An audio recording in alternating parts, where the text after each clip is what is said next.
Very good morning, student. I just welcome you all for the lecture 8 on the subject railways, airport, and waterways. So this lecture 8 will mark the beginning of the module 2, that is unit 2. And this online course is basically designed for the students of the Department of Civil Engineering. So till now we have covered the module 1. Module 1 has been completed and it has been covered in different lectures and varying from lecture 1 to lecture 7, and some of the lectures were also divided into part 1 as well as part 2. Now we'll cover this lecture 8, and this lecture 8 actually comes under the module 2, and this unit is about the railway track geometry design, right? So in continuation to the railway track geometry design, in this lecture, in this particular lecture, we'll talk about the gradient. So railway track geometry design start with the designing of the gradient. So in this lecture, we will talk about what are the different types of gradient, what are the requirements for an ideal gradient, right? What the points have to be taken in our mind while designing the railway track on the various gradients, right?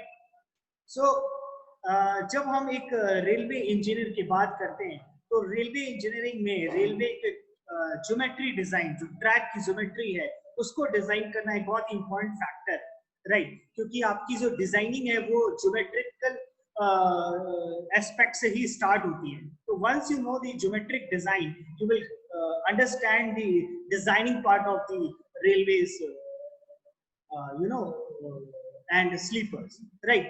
So जो geometric design है वो basically start होता है gradient part से. So first of all, let us have a look at the contents of this lecture.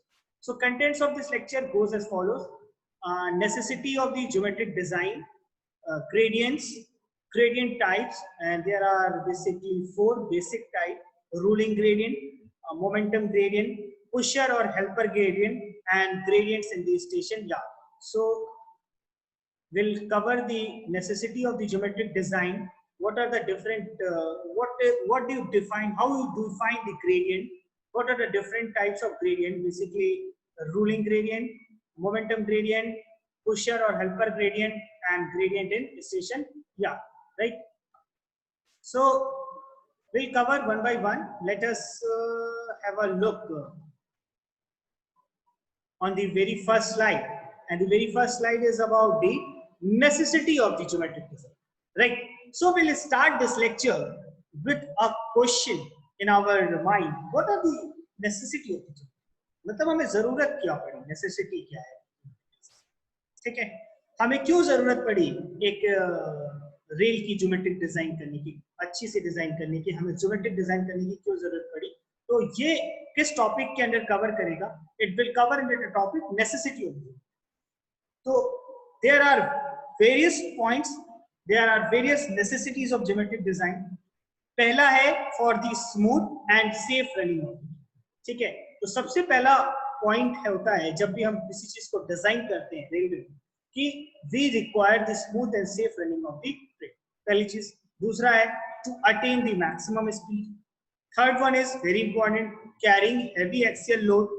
The fourth one is avoid accidents and derailments, less maintenance efforts, and good aesthetic values. Okay, तो 4-5 point है. पहला है कि smooth and safe running of the train. दूसरा है to achieve the maximum speed. तीसरा है carrying the heavy axle load.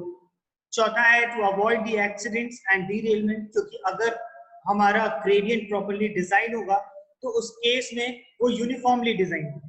तो यूनिफॉर्मली डिजाइन में क्या है कि जो डीरेलमेंट के प्रोसेस है, जो हमारा डेंजर है, जो हमारा खतरा है, वो क्या होता है, वो मिनिमाइज हो जाता है, ठीक है? एस्थेटिक वैल्यूज, हमें उसकी प्लीजेंट लुकिंग के लिए भी हमें रेल की ज्योमेट्रिक डिजाइन बहुत जरूरी है, ठीक है?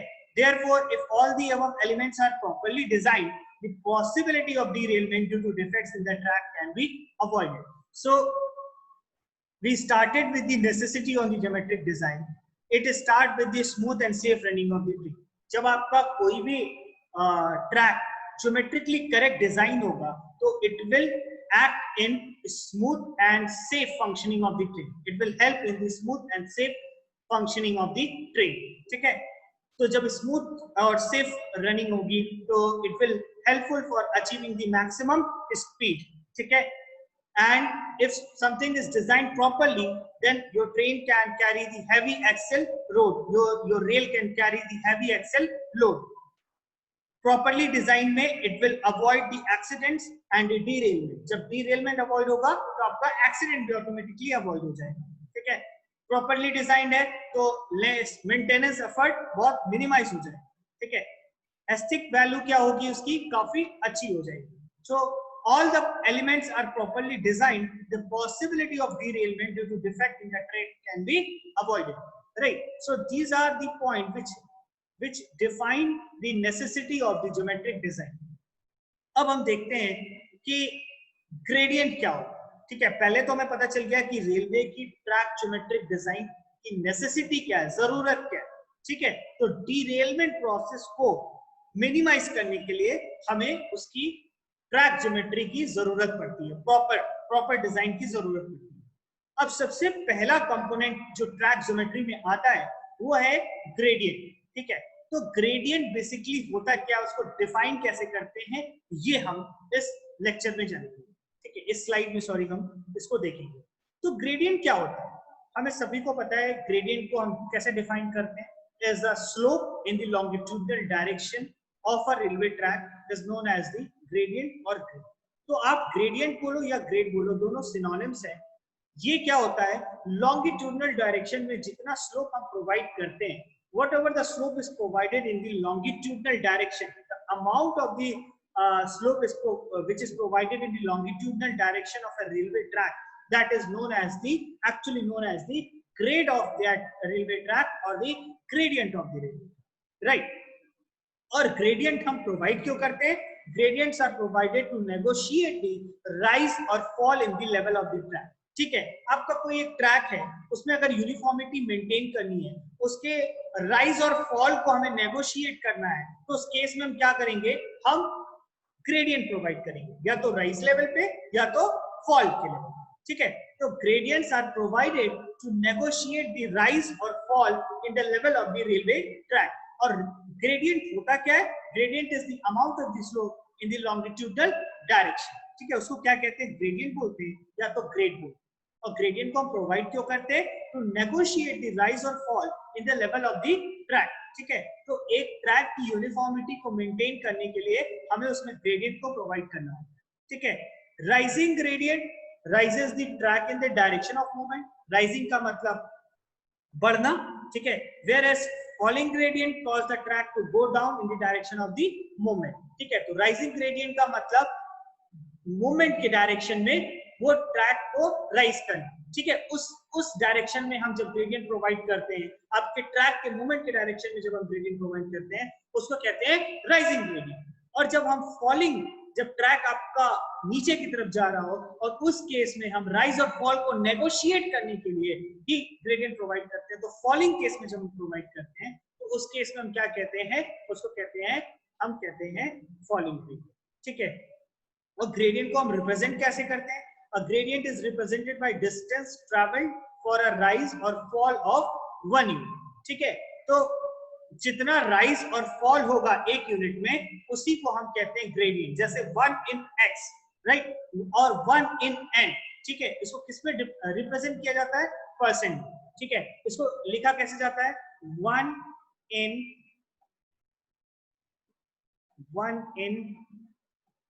x। मतलब क्या हुआ, मतलब ये हुआ कि एक यूनिट में x मीटर का राइज हुआ या x मीटर का फॉल हुआ। ठीक है, उसको क्या कहे, वही जो आपका स्लोप निकल के आएगा वो लॉन्गिट्यूडनल डायरेक्शन में निकल के आ रहा है, उसी को कहेंगे ग्रेड ऑफ द रेलवे, या तो कह सकते हो ग्रेडियंट ऑफ द रेलवे। इसको रिप्रेजेंट कैसे करते हैं, 1 in x। ठीक है, 1 in x का मतलब क्या हुआ, x amount of the rise और fall in 1 metre length of the track. ठीक है, इतना समझ आ गया। और इसको जो इसका प्रोसेस है, जो इसका सिंबल है वो क्या है, 1 in x और 1 in n, ठीक है। और इसका यूनिट क्या हुआ, परसेंटेज। इसको किसमें फॉर्म में हम रिप्रेजेंट करते हैं, परसेंटेज। सो एक चीज हमें पता चल गई कि gradient means the amount of the slope in the longitudinal direction of a railway track, तो उसको क्या कहते हैं, ग्रेडियंट कहते हैं या तो ग्रेड कहते हैं। अब थोड़ा सा आगे देखते हैं, ये है आपका ग्रेडियंट, ठीक है। इस केस में हम देख सकते हैं कि राइजिंग ग्रेडियंट प्रोवाइड हुआ, ठीक है। तो राइजिंग ग्रेडियंट क्या हुआ, कैसे, ये आपका लॉन्गिट्यूडनल डायरेक्शन में हमने स्लोप को प्रोवाइड किया, हमने लॉन्गिट्यूडनल डायरेक्शन में कुछ स्लोप को प्रोवाइड किया, ठीक है। तो इसको हम रिप्रेजेंट करेंगे 1 in x से। 1 in x का मतलब क्या हुआ कि x मीटर का जो है राइज हम प्रोवाइड कर रहे हैं 1 मीटर के रेल लेंथ के ट्रैक। तो ये क्या हो गया, ये कितना ग्रेडियंट, ये 10%, ठीक है। और इस केस में कितना ग्रेडियंट मैक्सिमम हम प्रोवाइड करते हैं, 4% प्रोवाइड करते हैं। तो पहले केस में कितना ग्रेडियंट हुआ, वो 10%, और दूसरे ग्रेडियंट कितना हुआ, 4%। और दोनों केस में जो हमारा ग्रेडियंट है वो क्या है, दोनों केस में जो हमारा ग्रेडियंट प्रोवाइड किया गया है वो राइजिंग ग्रेडियंट।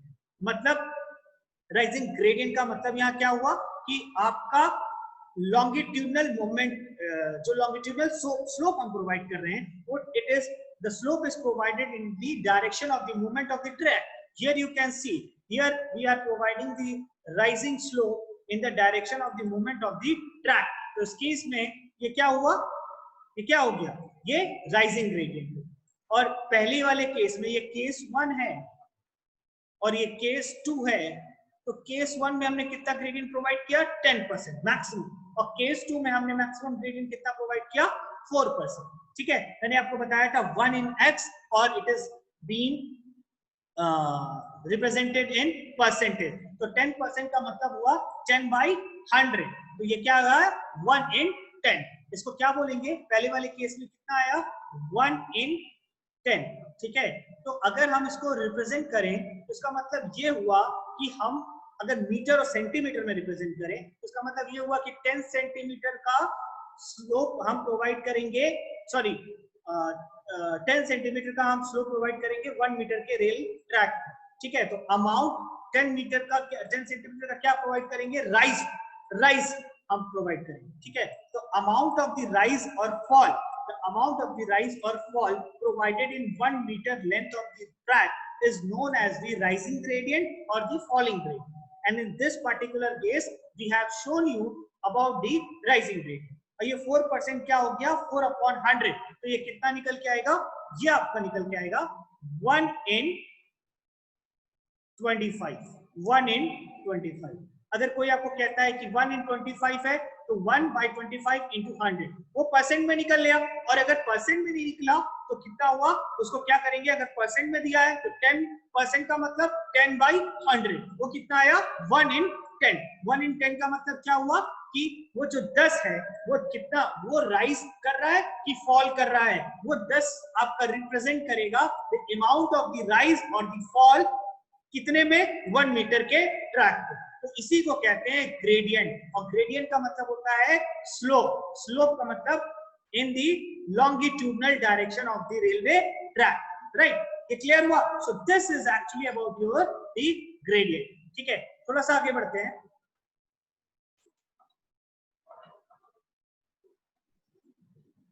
अब ग्रेडियंट को ट्रैक पे हम क्यों प्रोवाइड करते हैं, why these are provided on the track due to the following reason। पहला, सबसे पहला और इंपॉर्टेंट रीजन है to provide a uniform rate of rise और fall as per as possible. अभी मैंने आपको पिछले वाले डायग्राम में दिखाया है, ठीक है। वहां पे जो है एक यूनिफॉर्मिटी के बाद एक राइज कर रहा है, लेवल राइज कर रहा है। तो उस केस में अगर उस लेवल को हमको नेगोशिएट करना है, उस राइज को या फॉल को हमको नेगोशिएट करना है, उस केस में हम एक स्लोप प्रोवाइड करते हैं जो उसके राइज को और फॉल को नेगोशिएट करता है, ठीक है। तो उसके राइज और फॉल में यूनिफॉर्मिटी हम किससे मेंटेन करते हैं, ग्रेडियंट से। तो पहला रीजन क्या होगा, to provide a uniform rate of rise और fall as far as possible. दूसरा, to reach the various stations located at different elevation, ठीक है। अगर कोई आपका स्टेशन है जो किसी एलिवेशन पे लोकेटेड है, तो उस केस में हमको उस अगर स्टेशन तक पहुंचना है तो उस केस में हम क्या प्रोवाइड करेंगे, ग्रेडियंट प्रोवाइड करेंगे। तो to reach the various stations located at the different elevation. और तीसरा क्या है, to reduce the cost of the earth. ठीक है, तो अगर हमको राइज और फॉल को नेगोशिएट करना है तो सबसे अच्छी चीज है कि ग्रेडियंट उसमें प्रोवाइड करें।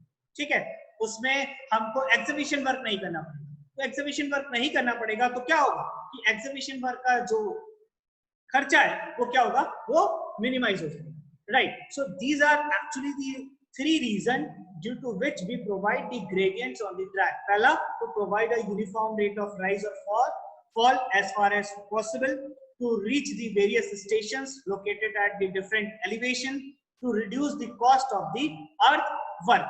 Right, अब आगे देखते हैं। तो ग्रेडियंट क्या होता है पता चल गया, रीजन क्यों प्रोवाइड करते हैं उसको ग्रेडियंट को, ये भी पता चल गया। अब ग्रेडियंट के टाइप्स को देखते हैं। ठीक है, तो what are the different types of the gradient. पहला है रूलिंग ग्रेडियंट, दूसरा है मोमेंटम ग्रेडियंट, तीसरा है पुशर और हेल्पर ग्रेडियंट, और चौथा है gradients in station and yard. तो चार डिफरेंट टाइप्स के ग्रेडियंट हम प्रोवाइड करते हैं बेसिकली रेलवे ट्रैक पे, जिसको डिफाइन किया गया है as a ruling gradient, momentum gradient, pusher और हेल्पर ग्रेडियंट, और gradients in the station yard. ठीक है, अब हम स्टार्ट करेंगे एक एक पॉइंट के बारे में। पहला है रूलिंग ग्रेडियंट। ठीक है, तो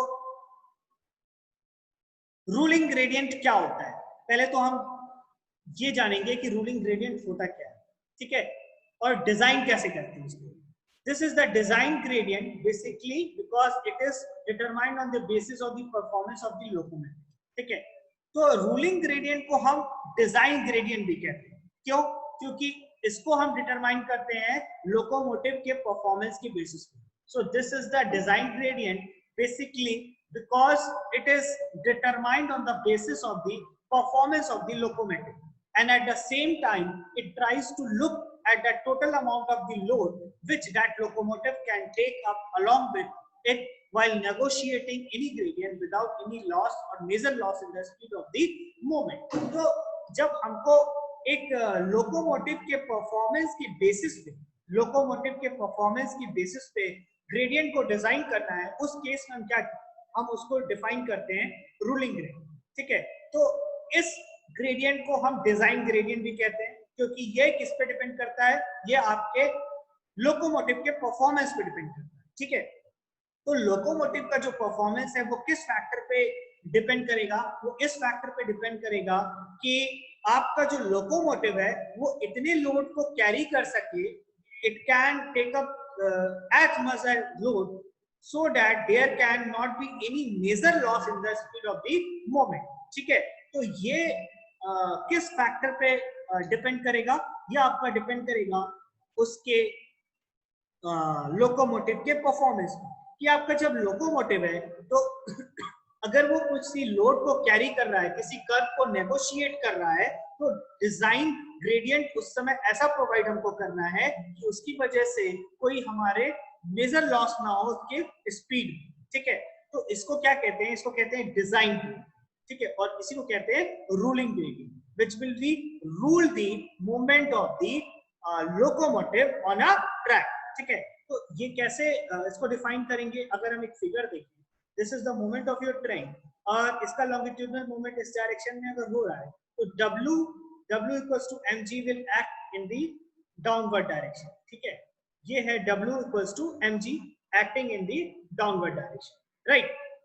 तो इस केस में हम देख सकते हैं कि जो लॉन्गिट्यूडनल मूवमेंट है वो किस पे डिपेंड कर रहा है, वो आपका ग्रेडियंट पे डिपेंड कर रहा है। किस पे डिपेंड कर रहा है, ग्रेडियंट पे डिपेंड कर रहा है। क्यों, क्योंकि जब आपका लोकोमोटिव इस कर्व को नेगोशिएट करेगा तो उसका जो हैवी एक्सेल लोड है वो W मतलब W इक्वल्स टू mg, वो क्या करेगा, वो डाउनवर्ड डायरेक्शन में एक्ट करेगा, राइट। तो उसकी वजह से उसकी स्पीड क्या हो सकती है, कम हो सकती है। तो उस केस में हम उस स्पीड को नेगोशिएट करने के लिए हम क्या करेंगे, वहां पे एक ग्रेडियंट प्रोवाइड करेंगे और उस ग्रेडियंट को हम कहेंगे रूलिंग। ठीक है, नेक्स्ट स्लाइड में हम देखते हैं कि रूलिंग ग्रेडियंट बेसिकली ये स्टीपेस्ट ग्रेडियंट होता है. So ruling gradient is the maximum gradient और the steepest gradient which may be permitted on the section of the track. So एक किसी भी ट्रैक पे जो मैक्सिमम ग्रेडियंट हम प्रोवाइड करेंगे स्टीपेस्ट ग्रेडियंट, वो क्या होगा, वो रूलिंग ग्रेडियंट. और इसको डिटरमाइन करने के लिए maximum load that a locomotive can hall with maximum permissible. तो देखो जो रूलिंग ग्रेडियंट का फैक्टर है वो बेसिकली आपके लोकोमोटिव के परफॉर्मेंस पे डिपेंड करेगा. ठीक है, और रूलिंग ग्रेडियंट को हम डिटरमाइन कैसे करते हैं? It is determined by the maximum load that a locomotive can hall with the maximum permissible speed. ठीक है, अगर आपका ये एक ट्रेन है, ये एक लोकोमोटिव है, आप थोड़ा सा फिगर में देखो. ठीक है, और ये एक कर्व को नेगोशिएट कर रहा है, उसकी वजह से W जो है वो नीचे की तरफ एक्ट करेगा. राइट, सो इसको अगर हम तोड़ते हैं, राइट, इसके कंपोनेंट को अगर हम तोड़ते हैं तो जो इसका एक्स्ट्रा पुल है वो क्या होगा, ये P sin थीटा. ठीक है, तो ये P sin थीटा क्या हुआ, ये हुआ P. ये आपका पुल जो है वो क्या हुआ, इधर की तरफ अगर P लग रहा है, इधर की तरफ आपका W sin थीटा है ये, तो W sin theta equals to क्या हो गया, कंपोनेंट्स हम जब तोड़ते हैं तो ये क्या हुआ, P equals to W sin theta. तो यहाँ sin थीटा क्या है, ग्रेडियंट है. ठीक है, ग्रेडियंट है तो P इक्वल्स टू क्या हो गया, W इंटू ग्रेडियंट. ठीक है, तो W क्या है, मैक्सिमम लोड है. तो ये ग्रेडियंट किससे डिटरमाइन कर रहे हैं, P बाई W. ठीक है, तो अगर वेट ट्रेन का कितना है, 500 टन है. ठीक है, तो उस केस में हम ग्रेडियंट कितना प्रोवाइड करेंगे, 1 in 100. ठीक है, क्योंकि जो आपका पावर है वो कितना है, 5 टन. ठीक है, देखो P equals to W sin theta हुआ, ये क्लियर है. sin थीटा यहाँ क्या हो गया, वो ग्रेडियंट मतलब स्लोप हो गया. sin थीटा ही ना स्लोप है आपका, तो sin थीटा स्लोप हो गया. तो W इंटू sin थीटा की जगह हम कह सकते हैं W इंटू ग्रेडियंट. ठीक है, तो ग्रेडियंट इक्वल्स टू क्या हो गया, P बाई W. तो ग्रेडियंट इक्वल्स टू क्या हो गया, P बाई W. ठीक है, तो ग्रेडियंट की वैल्यू क्या हो गई, sin थीटा की वैल्यू क्या हो गई, P बाई W. तो ग्रेडियंट अगर हमको निकालना हो तो दो चीज हमें पहले जाननी है. क्या क्या, पहले तो हमको उसका एक्सेल एक्स्ट्रा पावर जानना है, उसके बाद वेट जानना है. तो इस केस में अगर हमारा पावर कितना है, 5 है, 5 क्या है, 5 टन है, और वेट कितना है, वेट आपका 500 टन है. ठीक है, इसको तो हम 500 से डिवाइड करेंगे तो ये कितना निकल के आएगा, ये आएगा 1 in 100. तो आपका जो ग्रेडियंट है वो कितना हो जाएगा, 1 in 100. ठीक है, तो समझ आया. तो अल्टीमेटली ये किस पे डिपेंड कर रहा है, ये आपका वेट पे डिपेंड कर रहा है. और वेट क्या है, W. So P equals to W sin theta. P equals to W into gradient. Gradient equals to P by W, where P is your power, W is your weight of train. तो clear हुआ कि ruling gradient किस पे depend करेगा, weight of the locomotive. Right, अब इसके बारे में, अब इसकी कुछ परमिसिबल वैल्यू है, उसको देखते हैं. If ruling gradient has to be provided with one locomotive, तो प्लेन एरिया में हम कितना प्रोवाइड करेंगे, 1 in 150 टू 1 in 250. और हिली एरिया में कितना प्रोवाइड करेंगे, 1 in 100 टू 1 in 150. राइट, तो जो आपका रूलिंग ग्रेडियंट है, अगर एक लोकोमोटिव हम उसमें प्रोवाइड किए तो एक लोकोमोटिव के केस में उसकी दो परमिसिबल वैल्यू, प्लेन एरिया के लिए अलग है और हिली एरियाज के लिए अलग है. So in plain area, it actually varies between 1 in 50 to 1 in 250. और hilly area में it varies 1 in 100 to 1 in 150. ठीक है, तो रूलिंग ग्रेडियंट पता चल गया क्या है, कैसे इसको डिफाइन करते हैं, P by W कहाँ से आया. ठीक है, सो हम प्लेन एरिया के लिए क्या प्रोवाइड करते हैं और हिली एरिया के लिए क्या प्रोवाइड करते हैं. ठीक है, so once a ruling gradient is specified for a section, then all other gradient provided in that section should be flatter than the ruling gradient. तो जो आपका ruling gradient होता है, it is also regarded as one of the steepest gradient. ठीक है, so एक बार जब हम आपका ruling gradient हम उस रेलवे ट्रैक पे डिफाइन कर देते हैं एक सेक्शन के लिए, उसके बाद हम जितने भी अदर ग्रेडियंट हमको प्रोवाइड करने, क्योंकि सारे अदर ग्रेडियंट उससे क्या होंगे, फ्लैटर होंगे। क्यों? क्योंकि जो स्टीपेस्ट ग्रेडियंट है वो कौन सा है, ruling gradient. So once a ruling gradient is specified for a section, then all other the gradient provided in that section should be flatter than the ruling gradient after making due to compensation for the curvature, right? तो एक बार हम curvature में जो compensation, अभी compensation for curvature में आपको जब horizontal curve पढ़ाऊंगा तो उसमें बताऊंगा, लेकिन हमें सबसे ज्यादा इंपॉर्टेंट ये बात ध्यान में रखनी है कि एक बार जब ग्रेडियंट को हम डिसाइड करते हैं ट्रैक के लिए, जो डिफरेंट ग्रेडियंट है, तो सबसे पहले हम उसका रूलिंग ग्रेडियंट डिफाइन करते हैं, क्योंकि ये स्टीपेस्ट ग्रेडियंट होता है। उसके बाद और सारे ग्रेडियंट को हम डिफाइन करते हैं, because all other gradients are flatter than this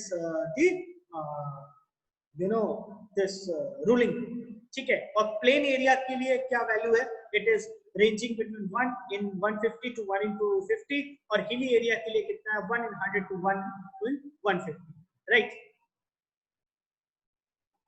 Now moving towards the second gradient.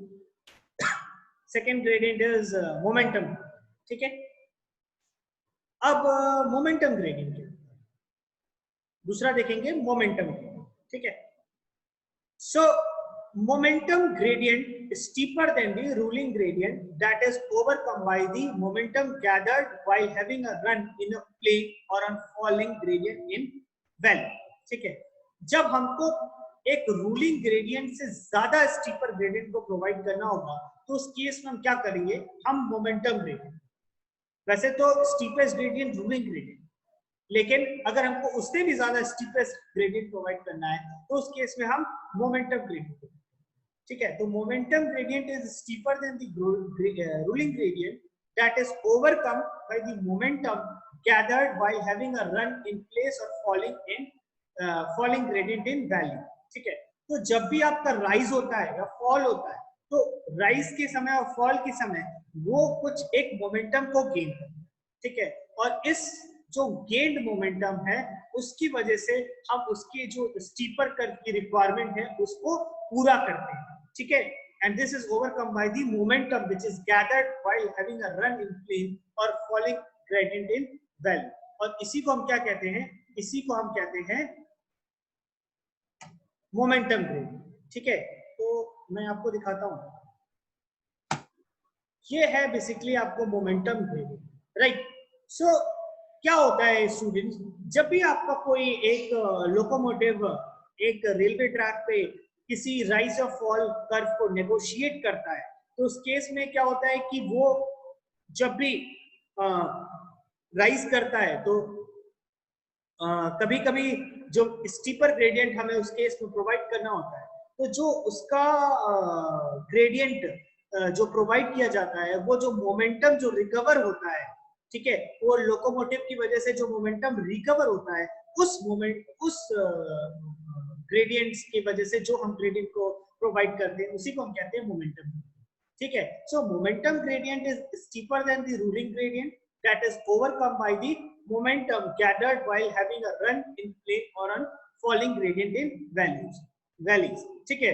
तो जब भी आपका किसी रेल ट्रैक पे या सेक्शन पे कोई व्हीकल उस पे रन कर रही है, तो उसमें क्या होगा, काइनेटिक एनर्जी गेन, ठीक है। तो ये जो एडिशनल काइनेटिक एनर्जी है इसको हम यूज करते हैं, use of the additional kinetic energy received during the run on a section, ठीक है।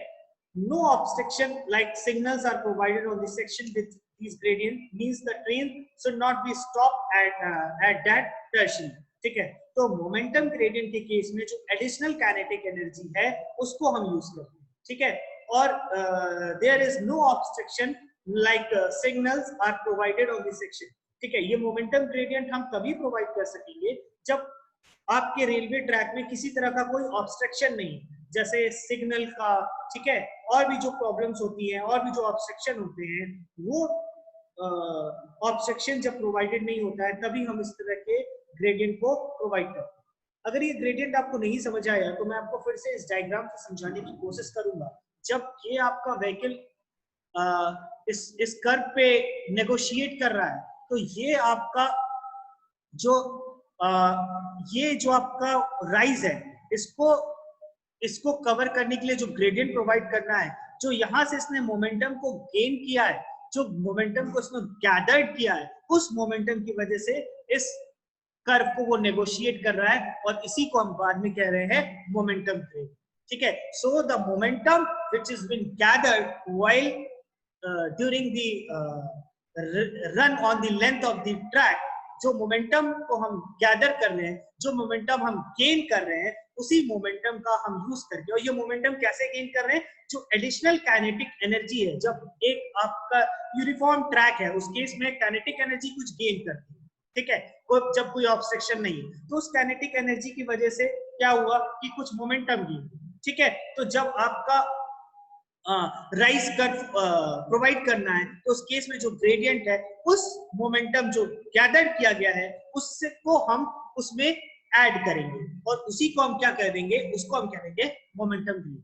ठीक है, तो थोड़ा सा और देखते हैं, एक एग्जांपल लेते हैं। इसी वैली का मैं आपको एग्जांपल लूंगा।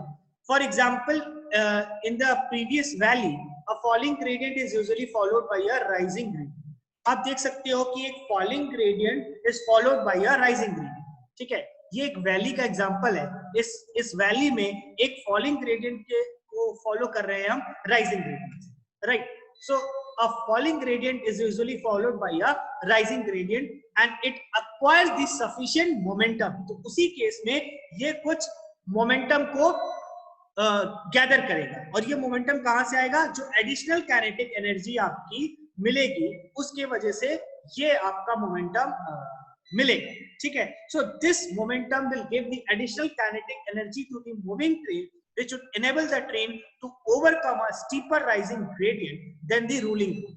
ठीक है, तो हमें अगर ये जैसे कि एक वैली है, ठीक है, तो एक वैली में एक आपका फॉलिंग ग्रेडियंट जो है वो फॉलो हो रहा है राइजिंग ग्रेडियंट से।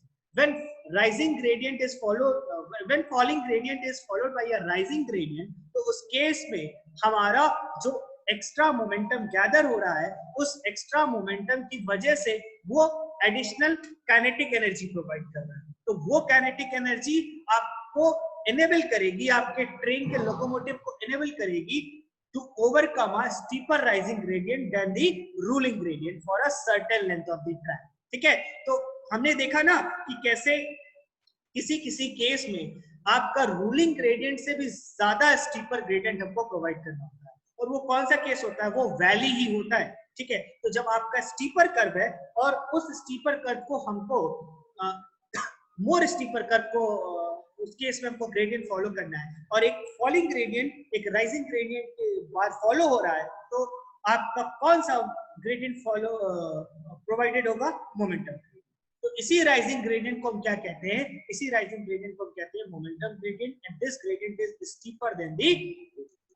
सो I have told you the two gradient. पहला है रूलिंग ग्रेडियंट, ठीक है, जो कि आपके लोकोमोटिव के वेट पे और उसकी स्पीड पे डिपेंड करता है, और दूसरा ग्रेडियंट क्या है, दूसरा ग्रेडियंट है momentum gradient.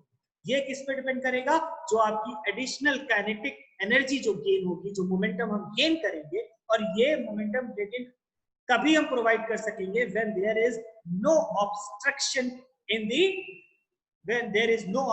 In the railway track, right. इसका मतलब ये हुआ कि कोई सिग्नल वगैरह वहां प्रोवाइड नहीं। ठीक है, तो ये हुआ आपका मोमेंटम ग्रेडियंट। ये आप देख सकते हो, ये एक और एग्जांपल है, ये वैली का एग्जांपल है, जहां पे ये आपका फॉलिंग है और फॉलिंग ग्रेडियंट फॉलो हो रहा है राइजिंग। ये फॉल हो रहा है, ये राइज हो रहा है, तो ये कौन सा हो गया, ये हो गया वैली, ये हो गया वी शेप कर्व, या हो गया वैली। तो इस केस में क्या हुआ, आपका जो वैली हम प्रोवाइड कर रहे हैं, तो इस फॉलिंग ग्रेडियंट में ये जब नीचे की तरफ जा रहा है, और इसके बाद ये क्या है, ये आपका है राइजिंग।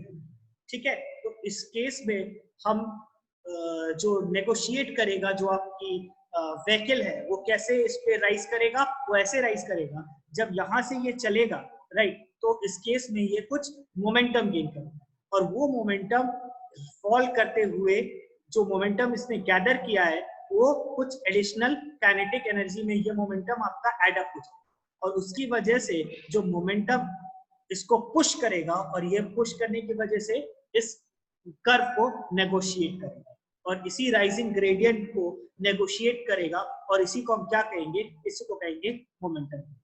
ठीक है, आगे देखते हैं। तीसरा है पुशर ग्रेडियंट और helper gradient. So what is pusher और helper gradient? Again the gradient steeper than the ruling gradient requiring extra locomotive. ठीक है, जब आपका locomotive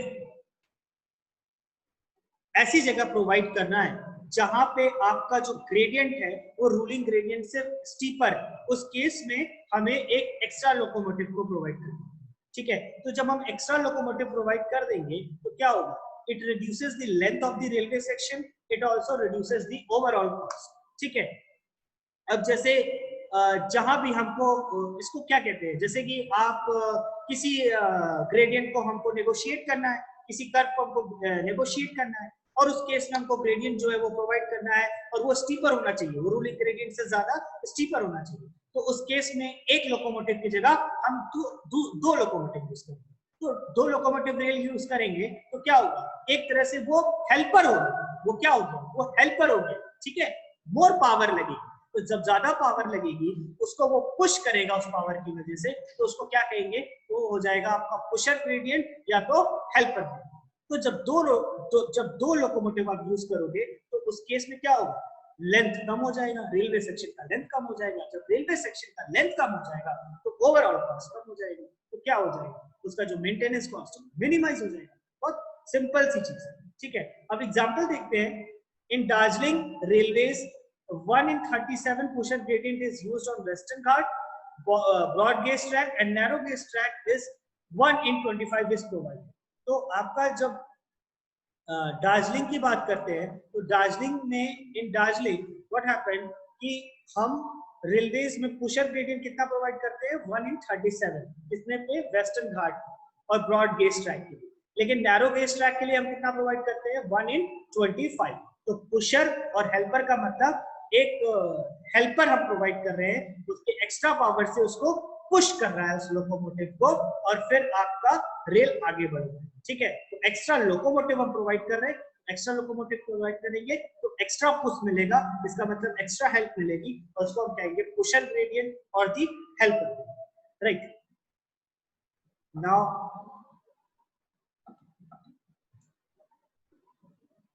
this you can see, it is the example of the pusher gradient or the helper gradient.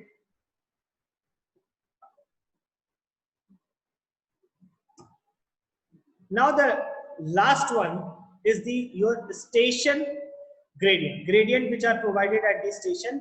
Yeah, ठीक है, so we'll look at as far as possible the track along the stations and yard should be level and gradient should be sufficiently low to prevent the standing vehicle from rolling and moving away from the yard due to the combined effect of the gravity and strong. तो हाँ, इस yards पे भी different gradient provide करते हैं, उसको कहते हैं ग्रेडियंट एट स्टेशन। या तो एज फार एज पॉसिबल हमको जो भी ट्रैक है along the station and yard, it should be level and the gradient should be sufficiently low, और gradient वहां पे कम होना चाहिए। और gradient हम प्रोवाइड क्यों करते हैं उस केस में, it is provided to prevent the standing vehicle from rolling and moving away from the yard due to the combined effect of gravity and strong winds. दूसरा है to reduce the additional resistive forces required to start a locomotive to the extent possible. तीसरा है minimum gradient from the drainage consideration, और जो Indian railways के लिए maximum gradient permitted है station yard में वो है 1 in 400 इन स्टेशन यार्ड, और मिनिमम ग्रेडियंट इज 1 in 1000। ठीक है, तो आपका स्टेशन यार्ड पे जो ग्रेडियंट है उसको हमें कोशिश ये करनी है कि उसको मिनिमम रखना। ठीक है, तो ये ग्रेडियंट प्रोवाइड क्यों करते हैं, आपने सुना होगा कि जो आपका स्टेशन यार्ड है उसको लेवल पे रखना चाहिए, लेकिन इसमें है कि थोड़े बहुत जो है ग्रेडियंट उसमें प्रोवाइड करना, लेकिन इट शुड बी लो। तो वो ग्रेडियंट हम क्यों प्रोवाइड करें, इट इज प्रोवाइडेड, पहली बात ये है कि to prevent the standing vehicle from rolling. ठीक है, तो जो आपका स्टैंडिंग व्हीकल है उसको रोलिंग से बचाने के लिए will provide the gradient at the yard and moving away from the yard due to the combined, और वो क्यों मूव करता है? Due to the combined effect of gravity and strong. देखो, जब आपका कोई व्हीकल स्टैंडिंग पोजीशन में, तो अगर हमें उस पर कंबाइंड इफेक्ट लग रहा है ग्रेविटी का और विंड का, उसकी वजह से वो अपने पोजीशन से क्या हो सकता है? डिसलोकेट हो सकता है। तो उस केस में उस रोलिंग को हमें अवॉइड करने के लिए हम स्मॉल ग्रेडियंट प्रोवाइड करते हैं यार्ड्स, ठीक है। फिर दूसरा है to reduce the additional resistive forces required to start a locomotive, ठीक है। तो जब हम थोड़ा सा स्लो प्रोवाइड कर देंगे तो एक लोकोमोटिव को स्टार्ट करने के लिए एक जो extra additional resistive force require होता है उसको उसके इंजन को स्टार्ट करने के लिए, वो क्या होगा?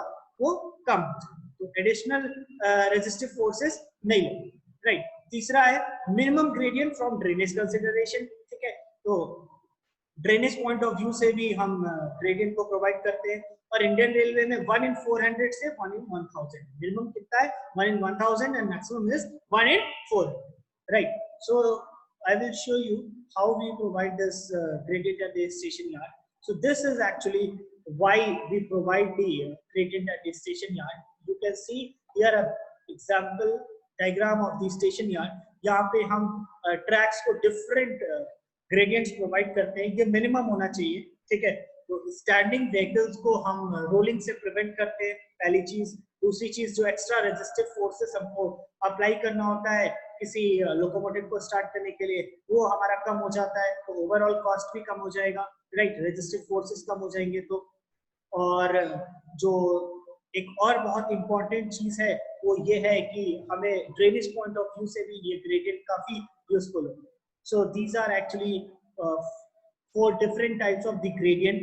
पहला है रूलिंग ग्रेडियंट, जो आपका वेट और लोकोमोटिव के स्पीड पे डिपेंड करता है, इसका मतलब P/W। दूसरा आपका मोमेंटम ग्रेडियंट है, जो आपका एक फॉलिंग ग्रेडियंट जब फॉलो करता है राइजिंग ग्रेडियंट को, तो उस केस में जो हमारी मोमेंटम गैदर होती है वो मोमेंटम हमारी एड अप हो जाती है काइनेटिक एनर्जी में, और उसकी वजह से वो लोकोमोटिव उस ट्रैक को ट्रैवर्स करेगा। देन है आपका पुशर ग्रेडियंट और हेल्पर ग्रेडियंट। पुशर ग्रेडियंट और हेल्पर ग्रेडियंट के केस में हम एक एक्स्ट्रा लोकोमोटिव भी प्रोवाइड करते हैं। तो जब 2 लोकोमोटिव हम प्रोवाइड करेंगे तो रेल का लेंथ का सेक्शन क्या होगा? वो कम हो जाएगा, तो ओवरऑल कॉस्ट क्या हो जाएगी? वो कम हो जाएगी, राइट। और जो चौथा है वो क्या है कि जो स्टेशन यार्ड पे हम थोड़े ग्रेडियंट, जो मिनिमम ग्रेडियंट हम प्रोवाइड करते हैं, तो वो है gradient provided at the station yards, ठीक है। So this is all about the what is gradient. First I started with the what is the railway track geometry design, क्या नेसेसिटी है रेलवे ट्रैक ज्योमेट्रिक डिजाइन की। तो maximum speed achieve करने के लिए जो हमारा ग्रेडियंट है वो प्रॉपर्ली डिजाइन होना चाहिए। डीरेलमेंट को मिनिमाइज करने के लिए हमारा ग्रेडियंट डिजाइन जो फैक्टर है वो उस पर काफी फोकस करना चाहिए, राइट। उसके बाद हमने देखा कि ग्रेडियंट क्या होता है, what is the need for the gradient, what is the need of the gradient and what are the 4 different types of the gradient, ठीक है। और अगले लेक्चर में हम कवर करेंगे अगले रेलवे ट्रैक ज्योमेट्रिक डिजाइन के बारे में, अगले कंपोनेंट के बारे में। उसमें हम हॉरिजॉन्टल कंपोनेंट्स के बारे में, हॉरिजॉन्टल कर्व्स के बारे में बात करेंगे और सुपर एलिवेशन के बारे में बात करेंगे, ठीक है। और कैन डेफिशिएंसी के बारे में बात करेंगे। सो this is all about the gradient part. We'll cover the other parts in my upcoming lecture. Thank you for listening it very patiently. So I thank once again all the students. Now this brings to the end of this lecture 8. So have a good day. Thank you so much. Thank you guys. Thank you students.